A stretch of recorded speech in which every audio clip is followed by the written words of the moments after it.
My next guest is Robert Breyer. He made the transition from classroom teacher to school administrator and is currently a principal. He made a promise to himself and the teachers, students, and parents with whom he would interact on a daily basis that he would go beyond the desk and become an active school leader who would engage with the school community both inside and outside of the building. To accomplish that, he drew upon his pre-service experience in leading teams in the private sector and his principal preparation program with the Sandhills Leadership Academy.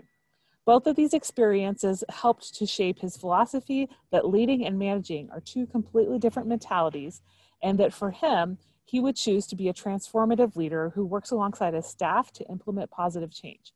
Robert continues to lead as a proud principal of Cameron Elementary School. He also makes time to coach aspiring leaders who are looking to make the transition from leader to administrator. He is a host of the Guiding Principles podcast, where he encourages visionary school leaders to share the stories of their own leadership journey and celebrates their successes along the way. Welcome to the podcast, Robert. Well, thank you. It's so good to be here. It's nice to see you, Dan. Well, tell me about a time when you were in the trenches and managed to crawl out. Boy, I mean, there's just so many to pick from. So it's like, which story do I tell here?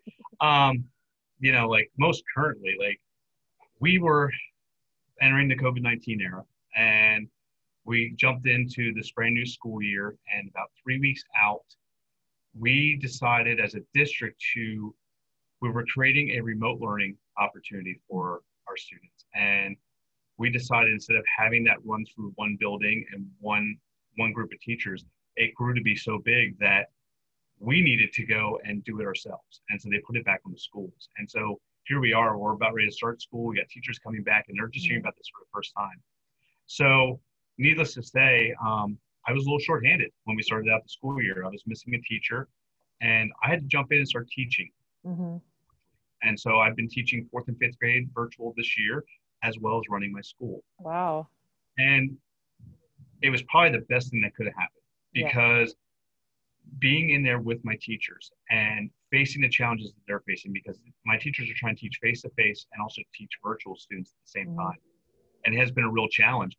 And so here I am going through all the same learning process they are, learning how to use our new LMS, learning how to go and use all the different tools that students need to access at home, and learning how to use it and engage our students in the learning process. And it was tough, I will not lie. But it connected me to them. It really got me on the same level as them. So when we were having these conversations and when they were sharing their stories of woe with me, like I was right there with them. I knew what they were talking about, and I knew how to support them because I was going through the same problems myself. Mm-hmm. And it really allowed me and them to connect on a different level. And I think during this time of just so much confusion and everybody talking about pivoting and all this other stuff that's going on in our new normal, it really allowed me to work with them and talk with them and understand what they were going through, so that when people were saying, hey, what can we do to support you? I was really able to talk in depth about what do teachers need right now. Mm-hmm. Making sure that we were doing the very best that we could to find solutions to the problems that they were having at that moment. And I think it really has made me remember what it was like to be a teacher. Mm-hmm.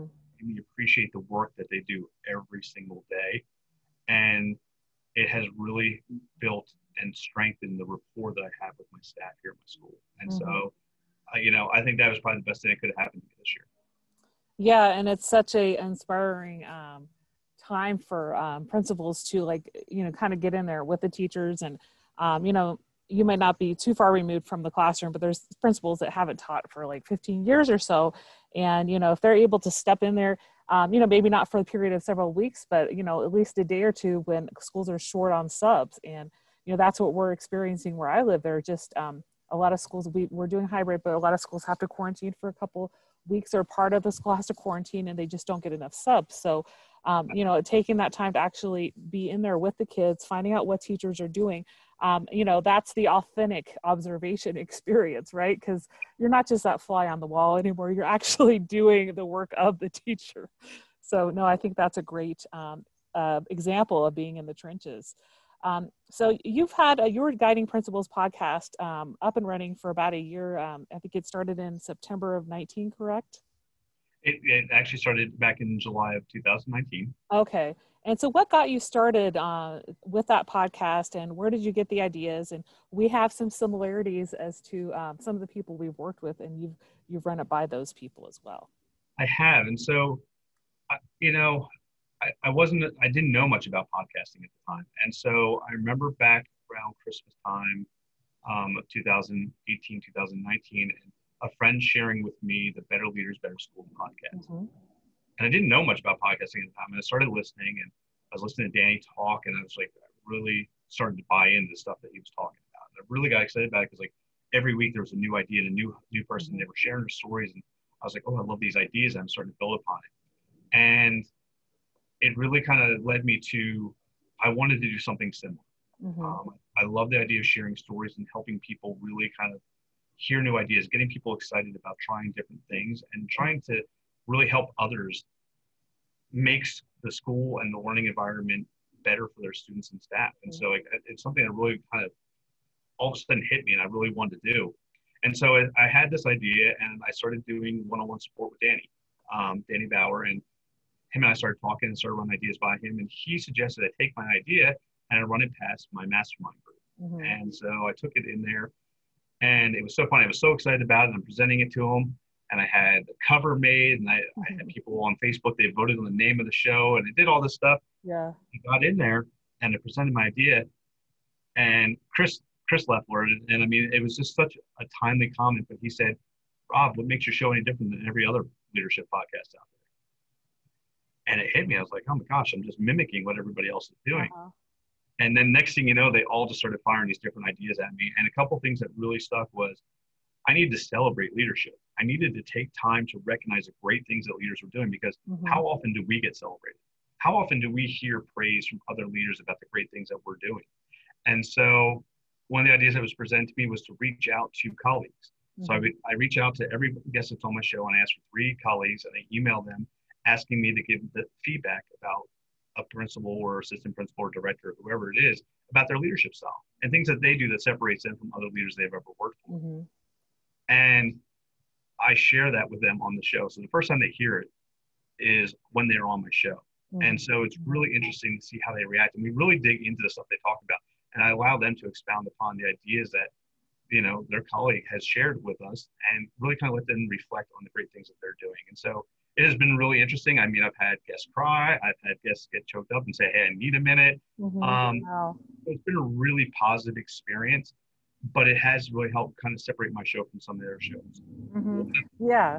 And I think that's, you know, a unique idea that you actually, you know, thought of that, like getting those clips from the colleagues, you know, and not letting the guests know what they're saying really. And, you know, you're just playing it as you record and, you know, hearing those things of what others think of that leader and their leadership and how they are to work with. You know, that's a unique idea.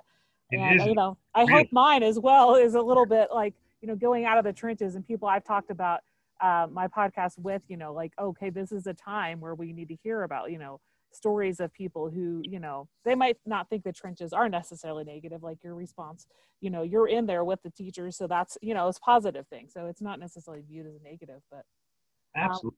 Why was the summer of 19 a good time for you to get started with the podcast? Was it something you thought about for a while?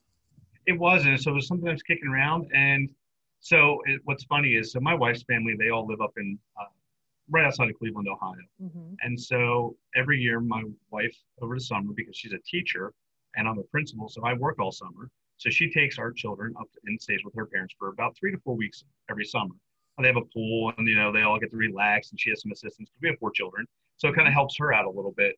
And so I was like, well, this is a great time because when I come home, you know, it's just me at my house by myself. So I was like, I'm going to start getting some guests on. I'm going to record these shows. And so I recorded about 15, 16 episodes over the summer that summer and just got to meet all these different leaders and I started putting out there. And I learned really, really quick that producing a podcast is a lot more work than people think.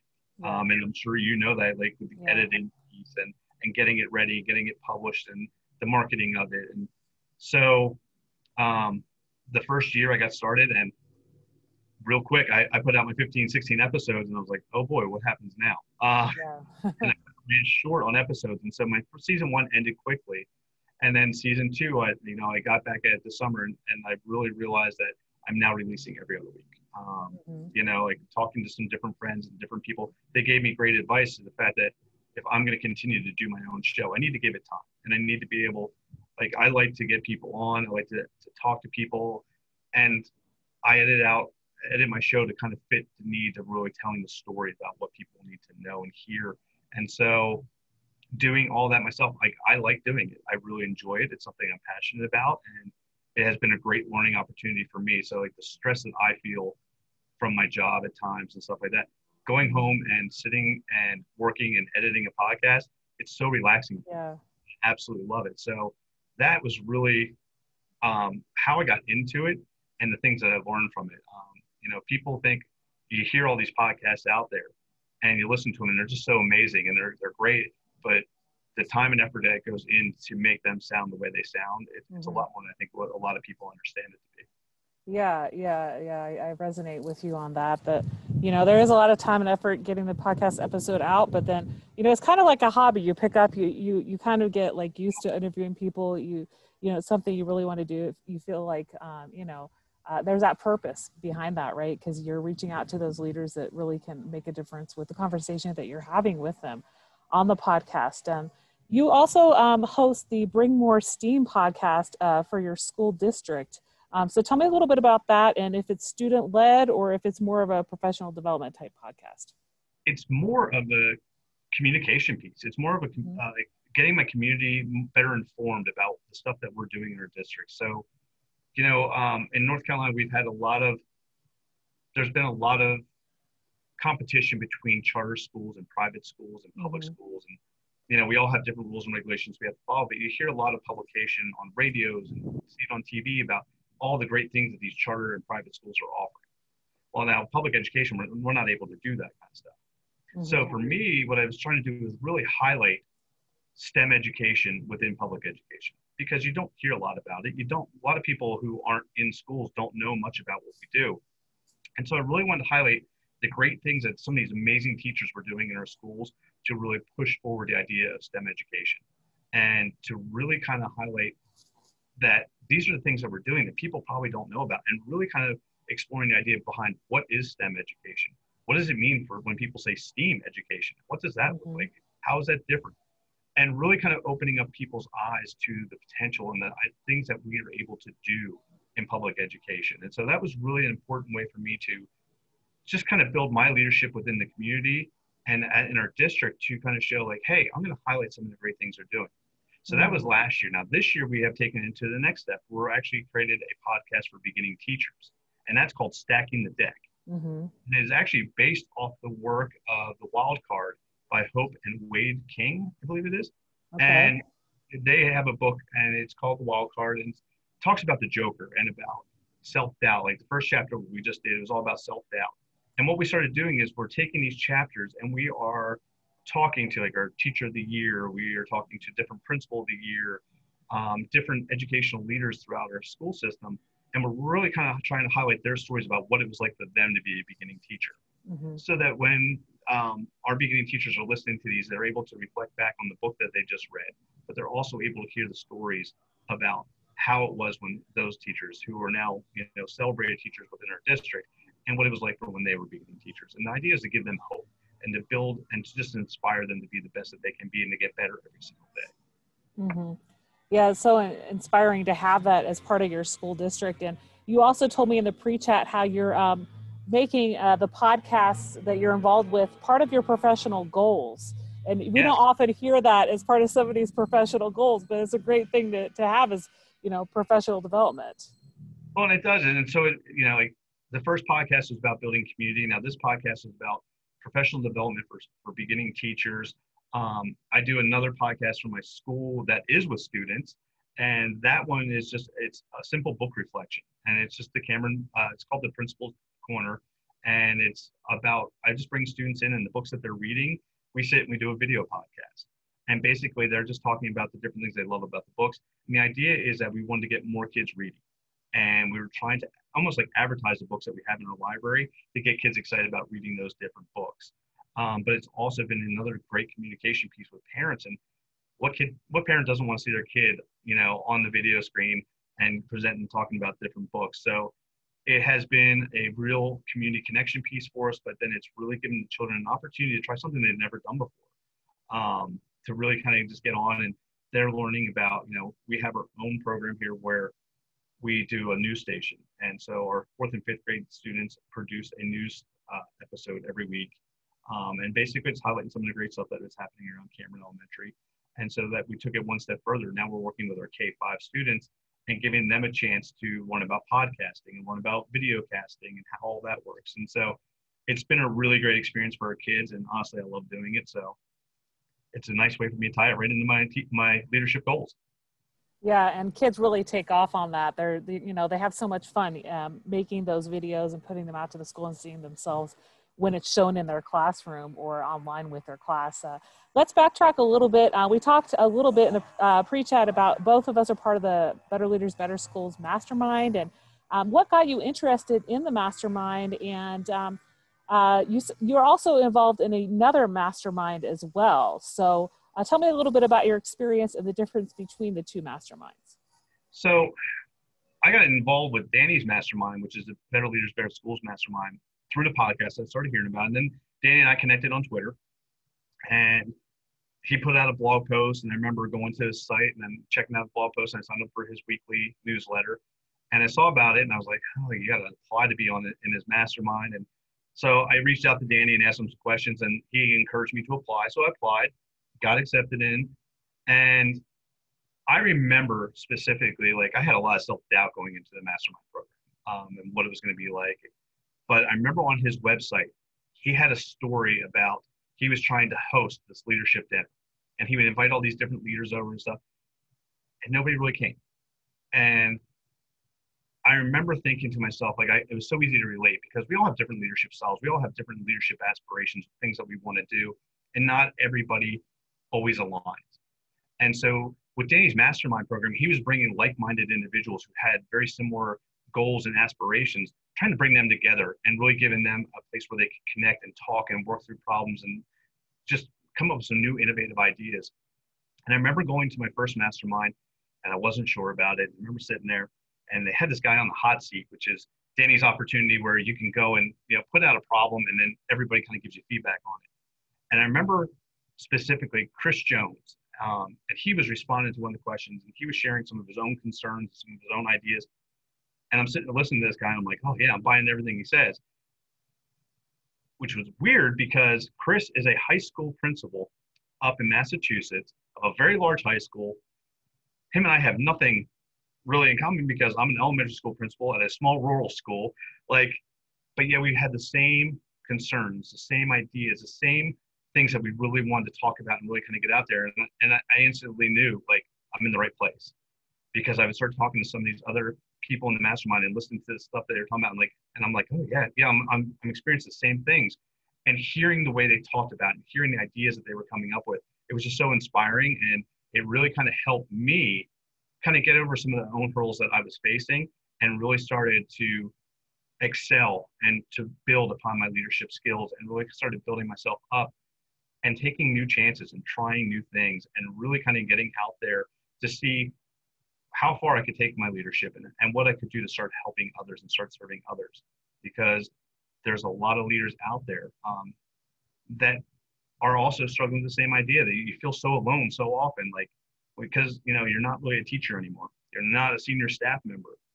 You're kind of at your school, and like, you're there to lead that school, and who's going to be there to assist you? And so having this group of people that I can meet with on a weekly basis and kind of bounce ideas off has just been such a great resource for me. I've really enjoyed it. And you asked about the new mastermind that I belong to, and it's actually hosted by Teach Better Team. Jeff Gargis and Chad Ostrowski, Ray Hewart, and Dave Schmittou, they have created a leadership mastermind, and this one's free. It doesn't cost a cent. And they meet on Tuesdays at 9 a.m. Eastern time, and they meet at 6 or 7 p.m. Eastern time. So they offer two, and they're both on Tuesday.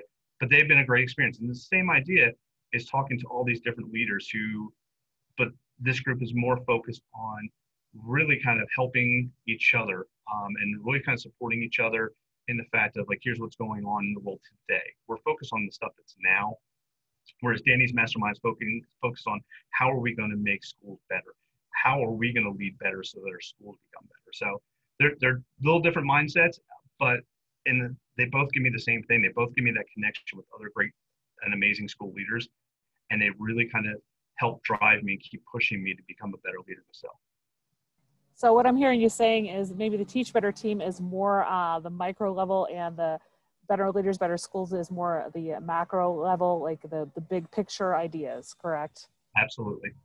But they both have something special to offer. I mean, for me, it's not really about the big picture, the small picture, like the micro and macro. It's more about the connections I'm making. It's about the friendships I'm developing and the ideas that these groups are helping me generate. And that's really why I do the mastermind programs, is because it is a place for me to go in and bounce ideas off of. It's a safe place where I can come in and I can throw something completely off the wall, and nobody's going to judge me. Everybody's going to give me feedback, whether it's positive or negative, but they're all going to give me honest feedback and really kind of help me build upon that idea so that when I take it to the next level, it's ready to go and I'm ready to move forward and be successful with it.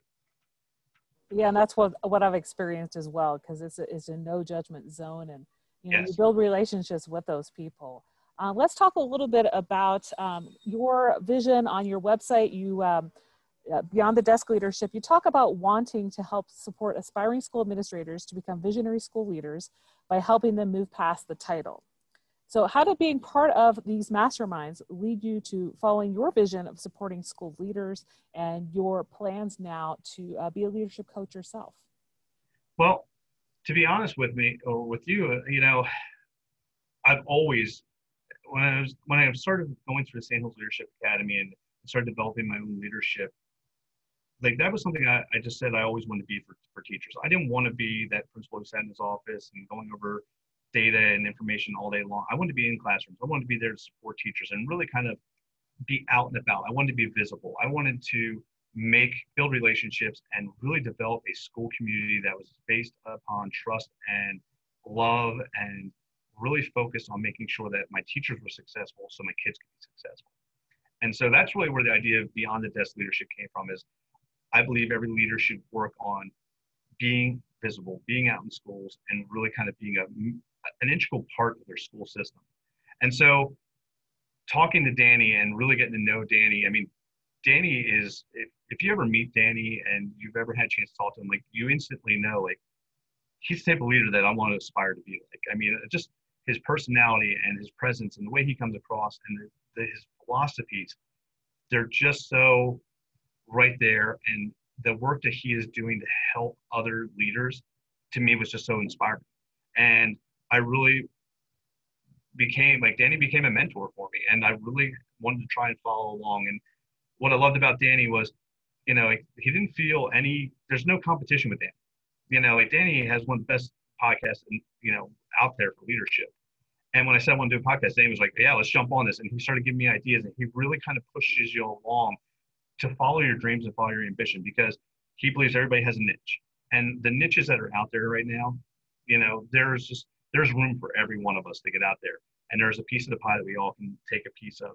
And he pushed me towards that. And he was really the one who encouraged me to not just look at a podcast, but how can I start developing this into really helping other leaders? And so that was where the whole idea of celebrating leadership, but then allowing people to tell their stories. Because the whole idea with the Guiding Principles podcast is to help people build up their leadership toolbox and to inspire them and give them new ideas so they can get out there and start implementing some of these ideas in their own school, so their own schools start getting better.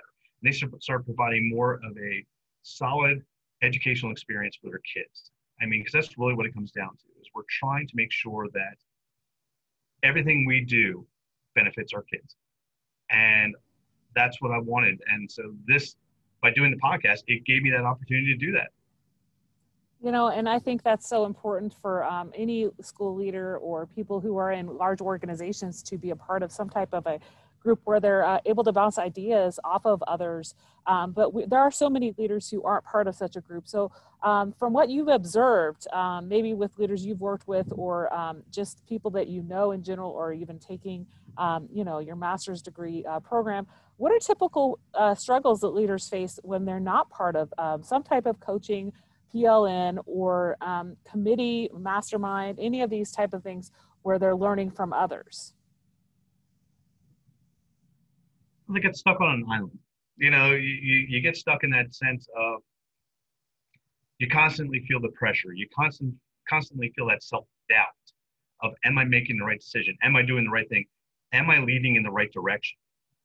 And you don't have people to rely on that you can turn to ask questions to. One of the other things is that I think a lot of leaders really struggle with their own fears, they get inside their own head and then they start second guessing the decisions that they make. And then when something doesn't go right, they start doubting their leadership. It's so easy for us to get caught in the weeds and get caught up with all the negative that we sometimes miss the positive.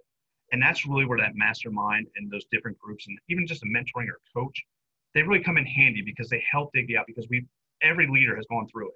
And the one thing I've learned from my podcast is it doesn't matter if you are at a huge city school, if you're at a small rural school, like we all have very similar stories and we all have very similar experiences. And it's really good to have somebody you can turn to and say, hey, what do I do now? This is what's happening. It really helps to have a group of people that you can talk to and that you can share ideas with and that you can bounce ideas off of. But it's also really nice to have that person that's there to say, hey, I got you. I'll support you in this.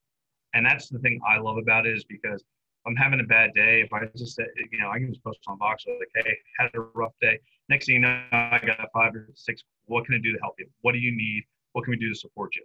It's having that type of support that gets you through those bad days to make sure you can continue having those good days moving forward. And you also pointed out in the pre-chat how some of these mastermind members, they point out your weaknesses as well, even though you don't necessarily want to hear it. And sometimes there's the same weaknesses that you hear from your wife, but you might ignore those, right? But when you're hearing it from your mastermind colleagues, and you think, okay, well, I probably need to work on this, right? And it's funny because they do, and it has been a huge benefit for me to even hear, like, sometimes it's hard to hear your own weaknesses, but you don't know what you don't know, right? And so when people start pointing it out and you start hearing it, it allows you to start reflecting.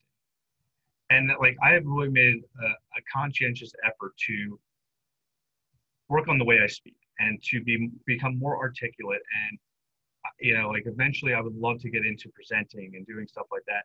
And I listen to some of the people in our group and I am just awestruck to listen to some of the people and the way they speak. And they're mesmerizing when they talk and they tell their stories. And I want to be more like that. And I've done a lot of reading and started doing a lot of research on, I'm actually started working with a coach on public speaking because I think that these are skills that in the future, whether it is if I decide to move to the next level in leadership, or if I decide to go into speaking or writing a book or whatever I decide to do, these are all skills that are going to really help me become a better leader. And so I think, going back to what you were saying is it's good to hear sometimes the stuff that maybe we're not the best in. And it gives you the room to figure out what can I do to improve. And the thing I love about the masterminds programs are they're not just going to say, oh my gosh, you really need to work on this. They're going to say, hey, here's some of the stuff that you need to do. Like, start checking this out. Go to this resource. Go check here. They are a guiding light that's going to go and say, okay, here's where maybe you're struggling, but here's what you can do to go and get better. And if you start working on these, this is how you're going to get there. It is a support group. It is like any support group out there. But these people have become like friends and family. Like, it's amazing. Like, I've never met any of these people in person, but yet, like, I can call any of them at any point in time, and they're going to just stop what they're doing and say, hey, Rob, what can I do to help you? And that's the thing I love about the mastermind programs. Yeah, and I really like how you pointed out the guiding light. They're that guiding light helping you through, a period that might be a period of darkness or, a situation that you haven't encountered before. So it's been such a rewarding conversation with some of the things that we both have in common and the experience that we're going through with being part of masterminds. Out of everything we discussed today on the podcast, what's one thing in particular you'd like listeners to remember? I really want listeners to realize that they're not alone. Like, there are groups and there are people out there who want to help you. Don't ever feel like you have to lead by yourself and that every decision you make, it has to fall on your shoulders. Reach out, find a friend, find your tribe. Find your group. If you're going to go with Danny, find your ruckus makers that you get along with and that want to go and have the same mindset as you. But find your people and reach out and really rely on them and trust them that they're going to be able to help you get through those dark days or get through those trouble spots. Because in leadership, there's a lot of barriers and there's a lot of things that are going to pop up and things that are going to throw you off track. And you need those people that you can rely on to really kind of bounce ideas off, to ask for help, and know that they're going to help lead you in that right direction, get you back on track to being successful. Yeah, that's so great to hear. And, when we're meeting these people for the first time, it takes a little bit of time to warm up to them. They, sometimes have been in the group for a while, but, I think once you're there for a couple of weeks or so, you really start to feel as part of the group. So yeah, I really, I resonate in those things that you said about trust them and, reach out because you want to get some support in decisions that you're making as a leader. Well, where can people find you online and connect with you? Well, Twitter, I'm very active on Twitter. So, and that's just at @Breyer, RBREYER 51. They can get a hold of me there. You can use the hashtag TGPP. That's the Guiding Principles Podcast hashtag. And I'm on Instagram, and it's just @RBreyer. And so those are the best ways to get a hold of me. Well, thank you so much for being on the Out of the Trenches podcast. Have a great rest of your day. Hey, it was wonderful to be on. Thank you so much for inviting me.